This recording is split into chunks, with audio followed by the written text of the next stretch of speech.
Micro finance ಕಿರುಕುಳಕ್ಕೆ break ಹಾಕಬೇಕು ಅಂತ ಸರ್ಕಾರ ಕ್ರಮಗಳನ್ನ ಕೈಗೊಳ್ಳುತ್ತಾ ಇದ್ರೂ ಕೂಡ ಬೆಳಗಾವಿ ಜಿಲ್ಲೆಯಲ್ಲಿ ಮಾತ್ರ ಮೈಕ್ರೋ ಫೈನಾನ್ಸ್ ಸಿಬ್ಬಂದಿಯ ಆಟಾಟೋಪಕ್ಕೆ ಬ್ರೇಕ್ ಬೀಳ್ತಾ ಇಲ್ಲ. ಬಡವರ ಕುಟುಂಬದ ಮಾನ ಮರ್ಯಾದೆಯನ್ನ ಬೀದಿಗೆ ತಂದು ಮೋಜು ನೋಡುವಂತಹ ಕೆಲಸವನ್ನ ಈ ಮೈಕ್ರೋ ಫೈನಾನ್ಸ್ ಸಿಬ್ಬಂದಿಯವರು ಮಾಡ್ತಾ ಇದ್ದಾರೆ. ಬೆಳಗಾವಿಯಲ್ಲಿ ಮತ್ತೆ ಈ ರೀತಿಯ ಒಂದು ಘಟನೆ ನಡೆದಿರೋದು. ಈ ಬಗ್ಗೆ ವರದಿ ನಿಮ್ಮ ಮುಂದೆ. ಮೈಕ್ರೋ ಫೈನಾನ್ಸ್ ಬಡವರ ರಕ್ತ ಹೀರುತ್ತಿರುವ ಧನದಾಹಿಗಳ ಆರ್ಭಟಕ್ಕೆ ಇನ್ನೂ ಬ್ರೇಕ್ ಬಿದ್ದಿಲ್ಲ. ಸರ್ಕಾರ ಈ ಬಡ್ಡಿ ದಂಧೆಗೆ ಕಡಿವಾಣ ಹಾಕಿದ್ರು, ಈ ಕಳ್ಳ ದಂಧೆಗೆ ಫುಲ್ ಸ್ಟಾಪ್ ಬಿದ್ದಿಲ್ಲ. ಇದೀಗ ಕುಂದಾನಗರಿಯಲ್ಲಿ ಮತ್ತೆ ಫೈನಾನ್ಸ್ ಸಂಕಷ್ಟ ಶುರುವಾಗಿದೆ. ಕುಂದಾನಗರಿಯಲ್ಲಿ ಮೈಕ್ರೋ ಫೈನಾನ್ಸ್ ಕಿರುಕುಳ, ಸಾಲ ವಸೂಲಿಗಾಗಿ ಮನೆಯಲ್ಲೇ ಸಿಬ್ಬಂದಿ ಠಿಕಾಣಿ, ಮನೆಯಲ್ಲಿ ಕುಳಿತು ಫೈನಾನ್ಸ್ ಸಿಬ್ಬಂದಿಗಳ ಹಣ ವಸೂಲಿಗಾಗಿ ಆವಾಸ್, ನ್ಯಾಯ ಕೊಡಿಸಿ ಅಂತ ಮಾಧ್ಯಮಗಳ ಎದುರಿಗೆ ಅಳಲು ತೋಡಿಕೊಳ್ಳುತ್ತಿರುವ ಮಹಿಳೆಯರು.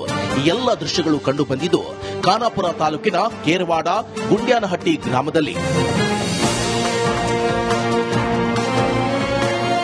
ಹೌದು, ಜೀವನ ನಿರ್ವಹಣೆ, ಕೃಷಿ ಸೇರಿದಂತೆ ಇತರ ಕಾರ್ಯಕ್ರಮಕ್ಕೆ ಗ್ರಾಮದ ನೂರಾರು ಮಹಿಳೆಯರು ವಿವಿಧ ಮೈಕ್ರೋ ಫೈನಾನ್ಸ್ಗಳಲ್ಲಿ 50,000ದಿಂದ ಲಕ್ಷ 2 ಲಕ್ಷದವರೆಗೆ ಸಾಲವನ್ನ ಪಡೆದುಕೊಂಡಿದ್ರು. ಕೊಟ್ಟ ಸಾಲವನ್ನ ಮರಳಿ ಕೊಡುವಂತೆ ಫೈನಾನ್ಸ್ ಸಿಬ್ಬಂದಿಗಳು ನಿರಂತರವಾಗಿ ಕಿರುಕುಳ ಕೊಡ್ತಿದ್ದಾರೆ. ಸದ್ಯಕ್ಕೆ ಜೀವನ ನಿರ್ವಹಣೆ ಕಷ್ಟವಾಗ್ತಾ ಇದ್ದು, ಸಾಲ ಮರುಪಾವತಿ ಮಾಡಲು ಕಾಲಾವಕಾಶ ಕೊಡಬೇಕು ಅಂತ ಮಹಿಳೆಯರು ಒತ್ತಾಯಿಸಿದ್ದಾರೆ.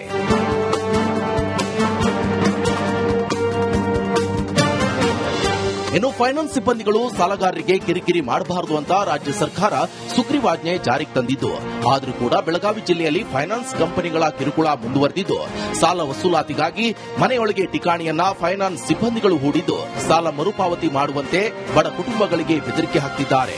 ಬೆಳಿಗ್ಗೆ 8 ಗಂಟೆಗೆ ಬರೋ ಫೈನಾನ್ಸ್ ಸಿಬ್ಬಂದಿಗಳು ರಾತ್ರಿ 10 ಗಂಟೆ ತನಕ ಮನೆಯಲ್ಲೇ ಠಿಕಾಣಿ ಹೂಡ್ತಾ ಇದ್ದಾರೆ. ನೀವು ಏನಾದ್ರೂ ಮಾಡಿ ಹಣ ತುಂಬಲೇಬೇಕು ಅಂತ ಕಿರಿಕಿರಿ ಮಾಡುತ್ತಿದ್ದಾರೆ.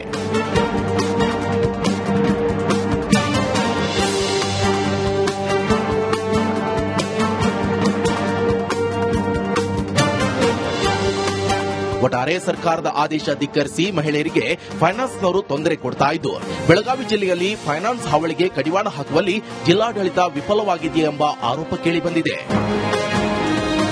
ಮೈಲಾರಿ ಪಟಾತ, ರಿಪಬ್ಲಿಕ್ ಕನ್ನಡ, ಬೆಳಗಾವಿ.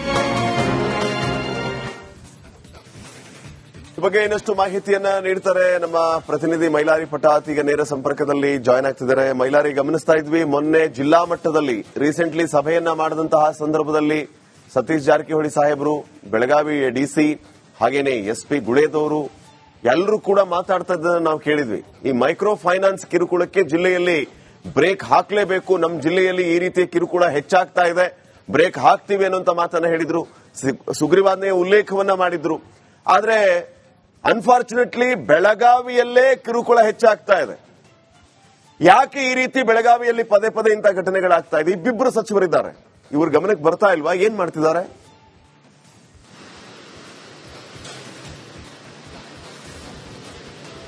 ಖಂಡಿತ ಶ್ರೀಪಾದ್, ಏನು ಫೈನಾನ್ಸ್ನವನ ಹಾವಳಿಯನ್ನ ತಪ್ಪಿಸಬೇಕು ಅನ್ನೋ ನಿಟ್ಟಿನಲ್ಲಿ ರಾಜ್ಯ ಸರ್ಕಾರ ಕೂಡ ಸುಗ್ರೀವಾಜ್ಞೆಯನ್ನ ತಂದಿದೆ. ಆದ್ರೂ ಕೂಡ ಬೆಳಗಾವಿ ಜಿಲ್ಲೆಯಲ್ಲಿ ಏನು ಆ ಸರ್ಕಾರದ ಆದೇಶವನ್ನ ಧಿಕ್ಕರಿಸಿ ಇಲ್ಲಿ ಫೈನಾನ್ಸ್ನವರು ಏನು ಮನೆ ಮನೆಗೆ ಹೋಗಿ ಠಿಕಾಣಿಯನ್ನ ಹೂಡ್ತಿದ್ದಾರೆ, ನಿರಂತರವಾಗಿ ಮನೆಗೆ ಹೋಗಿ ಕಿರುಕುಳವನ್ನ ಕೊಡ್ತಿದ್ದಾರೆ. ಆದ್ರೆ ಇದನ್ನ ತಡಿಬೇಕಿದ್ದಂತ ಬೆಳಗಾವಿಯ ಜಿಲ್ಲಾಡಳಿತ ಅಥವಾ ಇಲ್ಲಿರುವಂತಹ ಪೊಲೀಸ್ ಇಲಾಖೆ ಎಲ್ಲೋ ಒಂದ್ ಕಡೆ ಎಡವಿದೆ ಅನ್ನೋ ಒಂದು ಆರೋಪ ಕೂಡ ಇರುವಂತದ್ದು. ಕಳೆದ 4 ದಿನಗಳ ಹಿಂದಷ್ಟೇ ಹುಕ್ಕೇರಿ ತಾಲೂಕಿನ ಒಂಟಮೂರಿ ಇರಬಹುದು, ಬಸಾಪುರ ಸೇರಿದಂತೆ 4-5 ಗ್ರಾಮದ ಜನರು ಕೂಡ ಬೆಳಗಾವಿಯ ಜಿಲ್ಲಾಧಿಕಾರಿಗಳಿಗೆ ಮನವಿಯನ್ನ ಸಲ್ಲಿಸಿದ್ರು. ನಮಗೆ ಈ ಫೈನಾನ್ಸ್ ನವರ ಹಾವಳಿ ಹೆಚ್ಚಾಗಿದೆ, ಕಿರಿಕಿರಿಯನ್ನ ಕೊಡ್ತಿದ್ದಾರೆ. ಬೆಳಗ್ಗೆ 8 ಗಂಟೆಗೆ ಬಂದರೂ ಕೂಡ ರಾತ್ರಿ 10 ಗಂಟೆವರೆಗೆ ಮನೆಯಲ್ಲೇ ಠಿಕಾಣಿಯನ್ನ ಹೂಡ್ತಿದ್ದಾರೆ. ನಾವು ಈಗ ಸದ್ಯಕ್ಕೆ ಯಾವುದೇ ರೀತಿಯಾದಂತಹ ಕೆಲಸ ಇಲ್ಲ, ನಮ್ಗಷ್ಟೇ ಕಾಲಾವಕಾಶ ಬೇಕು ಅನ್ನೋ ನಿಟ್ಟಿನಲ್ಲಿ ಮನವಿ ಮಾಡಿದ್ರು ಕೂಡ ಈವರೆಗೂ ಯಾರು ಕೂಡ ನಮ್ಮ ಮನವಿಗೆ ಸ್ಪಂದಿಸ್ತಿಲ್ಲ. ಹಾಗಾಗಿ ನಮಗೆ ನೆರವಿಗೆ ಬರಬೇಕು ಅನ್ನೋ ನಿಟ್ಟಿನಲ್ಲಿ ಜಿಲ್ಲಾಧಿಕಾರಿಗಳಿಗೆ ಮನವಿಯನ್ನ ಕೊಟ್ಟಿದ್ರು. ಇದಾದ ಈಗ 2 ದಿನಗಳ ಬಳಿಕ ಈಗ ಮತ್ತೆ ಬೆಳಗಾವಿ ಜಿಲ್ಲಾಧಿಕಾರಿ ಕಚೇರಿಗೆ ಖಾನಾಪುರ ತಾಲೂಕಿನ ಗುಂಡ್ಯಾನಹಟ್ಟಿ ಇರಬಹುದು ಅಥವಾ ಕೆರವಾಡ ಗ್ರಾಮದ ಸಾಕಷ್ಟು ಮಹಿಳೆಯರು ಬೆಳಗಾವಿಯ ಜಿಲ್ಲಾ ಪಂಚಾಯತಿ ಕಚೇರಿ ಮೆಟ್ಟಲೇರಿದ್ದಾರೆ. ನಮಗೆ ಫೈನಾನ್ಸ್ ಹಾವಳಿಯನ್ನ ತಪ್ಪಿಸಿ ನಮಗೆ ನ್ಯಾಯವನ್ನ ಕೊಡಿಸಿ, ನಮಗೆ ಸದ್ಯಕ್ಕೆ ಈಗ ಹಣವನ್ನ ತುಂಬೋದಕ್ಕೆ ಆಗೋದಿಲ್ಲ, ನಮಗೆ ಕಾಲಾವಕಾಶವನ್ನ ಕೊಡಬೇಕು ಅನ್ನೋ ನಿಟ್ಟಿನಲ್ಲಿ ಮನವಿಯನ್ನು ಮಾಡಿಕೊಂಡಿದ್ರು. ದೃಶ್ಯದಲ್ಲಿ ಕೂಡ ಗಮನಿಸಬಹುದು ಫೈನಾನ್ಸ್ನವರ ಸಿಬ್ಬಂದಿಗಳು ಯಾವ ರೀತಿಯಾಗಿ ಮನೆಯಲ್ಲಿ ಠಿಕಾಣಿಯನ್ನ ಹೂಡಿದ್ದಾರೆ. ಪೊಲೀಸ್ನವರಿಗೂ ಹೇಳಿ, ಜೊತೆಗೆ ಮೀಡಿಯಾದವರಿಗೆ ಹೇಳಿ ನಾವು ಹಣ ಕೊಡುವವರೆಗೂ ಮಾತ್ರ ಈ ಸ್ಥಳವನ್ನ ಬಿಟ್ಟು ಕದಲೋದಿಲ್ಲ ಅನ್ನೋ ನಿಟ್ಟಿನಲ್ಲಿ ಕೂಡ ಇಲ್ಲಿ ಠಿಕಾಣಿಯನ್ನ ಹೂಡಿದ್ದಾರೆ. ಇದರಿಂದ ನಮಗೆ ನಿರಂತರವಾಗಿ ಕಿರಿಕಿರಿ ಆಗ್ತಿದೆ, ಜೊತೆಗೆ ದಾಂಪತ್ಯ ಜೀವನದಲ್ಲಿ ಕೂಡ ಇಲ್ಲಿ ಬಿರುಕು ಮೂಡ್ತಾ ಇದೆ. ಹೀಗಾಗಿ ಇದರಿಂದ ನಮಗೆ ತಪ್ಪಿಸಬೇಕು ಅನ್ನೋ ನಿಟ್ಟಿನಲ್ಲಿ ಒತ್ತಾಯವನ್ನ ಮಾಡಿದ್ದಾರೆ. ಬೆಳಗಾವಿಯ ಜಿಲ್ಲಾಧಿಕಾರಿ ಕಚೇರಿ ಕೂಡ ಮನವಿಯನ್ನ ಮಾಡಿದ್ದಾರೆ. ಆದ್ರೆ ಇಲ್ಲಿ ಬೆಳಗಾವಿಯಲ್ಲಿ ಇಬ್ರು ಸಚಿವರು, ಪ್ರಭಾವಿ ಸಚಿವರಿದ್ದಾರೆ.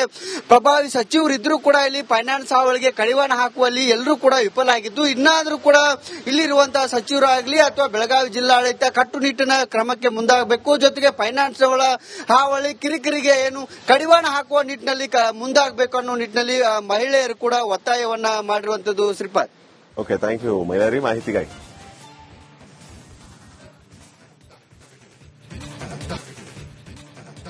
ಮೈಕ್ರೋ ಫೈನಾನ್ಸ್ ಕಿರುಕುಳಕ್ಕೆ ಬ್ರೇಕ್ ಹಾಕಬೇಕು ಅಂತ ಸರ್ಕಾರ ಕ್ರಮಗಳನ್ನ ಕೈಗೊಳ್ತಾ ಇದ್ರೂ ಕೂಡ ಬೆಳಗಾವಿ ಜಿಲ್ಲೆಯಲ್ಲಿ ಮಾತ್ರ ಮೈಕ್ರೋ ಫೈನಾನ್ಸ್ ಸಿಬ್ಬಂದಿಯ ಆಟಾಟೋಪಕ್ಕೆ ಬ್ರೇಕ್ ಬೀಳ್ತಾ ಇಲ್ಲ.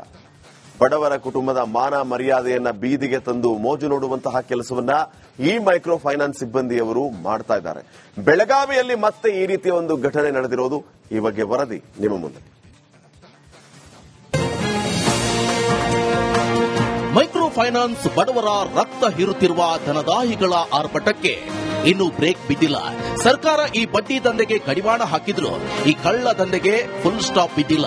ಇದೀಗ ಕುಂದಾನಗರಿಯಲ್ಲಿ ಮತ್ತೆ ಫೈನಾನ್ಸ್ ಸಂಕಷ್ಟ ಶುರುವಾಗಿದೆ. ಕುಂದಾನಗರಿಯಲ್ಲಿ ಮೈಕ್ರೋ ಫೈನಾನ್ಸ್ ಕಿರುಕುಳ, ಸಾಲ ವಸೂಲಿಗಾಗಿ ಮನೆಯಲ್ಲೇ ಸಿಬ್ಬಂದಿ ಠಿಕಾಣಿ, ಮನೆಯಲ್ಲಿ ಕುಳಿತು ಫೈನಾನ್ಸ್ ಸಿಬ್ಬಂದಿಗಳ ಹಣ ವಸೂಲಿಗಾಗಿ ಆವಾಸ್, ನ್ಯಾಯ ಕೊಡಿಸಿ ಅಂತ ಮಾಧ್ಯಮಗಳ ಎದುರಿಗೆ ಅಳಲು ತೋಡಿಕೊಳ್ಳುತ್ತಿರುವ ಮಹಿಳೆಯರು. ಈ ಎಲ್ಲ ದೃಶ್ಯಗಳು ಕಂಡು ಬಂದಿದ್ದು ಖಾನಾಪುರ ತಾಲೂಕಿನ ಕೇರವಾಡ ಗುಂಡ್ಯಾನಹಟ್ಟಿ ಗ್ರಾಮದಲ್ಲಿ. ಹೌದು, ಜೀವನ ನಿರ್ವಹಣೆ, ಕೃಷಿ ಸೇರಿದಂತೆ ಇತರ ಕಾರ್ಯಕ್ರಮಕ್ಕೆ ಗ್ರಾಮದ ನೂರಾರು ಮಹಿಳೆಯರು ವಿವಿಧ ಮೈಕ್ರೋ ಫೈನಾನ್ಸ್ಗಳಲ್ಲಿ 50,000ದಿಂದ ಲಕ್ಷ 2 ಲಕ್ಷದವರೆಗೆ ಸಾಲವನ್ನ ಪಡೆದುಕೊಂಡಿದ್ರು. ಕೊಟ್ಟ ಸಾಲವನ್ನ ಮರಳಿ ಕೊಡುವಂತೆ ಫೈನಾನ್ಸ್ ಸಿಬ್ಬಂದಿಗಳು ನಿರಂತರವಾಗಿ ಕಿರುಕುಳ ಕೊಡ್ತಿದ್ದಾರೆ. ಸದ್ಯಕ್ಕೆ ಜೀವನ ನಿರ್ವಹಣೆ ಕಷ್ಟವಾಗ್ತಾ ಇದ್ದು, ಸಾಲ ಮರುಪಾವತಿ ಮಾಡಲು ಕಾಲಾವಕಾಶ ಕೊಡಬೇಕು ಅಂತ ಮಹಿಳೆಯರು ಒತ್ತಾಯಿಸಿದ್ದಾರೆ.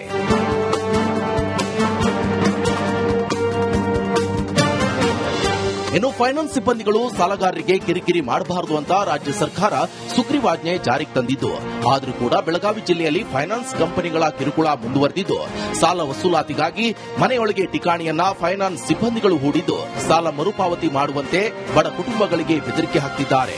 ಬೆಳಿಗ್ಗೆ 8 ಗಂಟೆಗೆ ಬರೋ ಫೈನಾನ್ಸ್ ಸಿಬ್ಬಂದಿಗಳು ರಾತ್ರಿ 10 ಗಂಟೆ ತನಕ ಮನೆಯಲ್ಲೇ ಠಿಕಾಣಿ ಹೂಡ್ತಾ ಇದ್ದಾರೆ. ನೀವು ಏನಾದ್ರೂ ಮಾಡಿ ಹಣ ತುಂಬಲೇಬೇಕು ಅಂತ ಕಿರಿಕಿರಿ ಮಾಡುತ್ತಿದ್ದಾರೆ.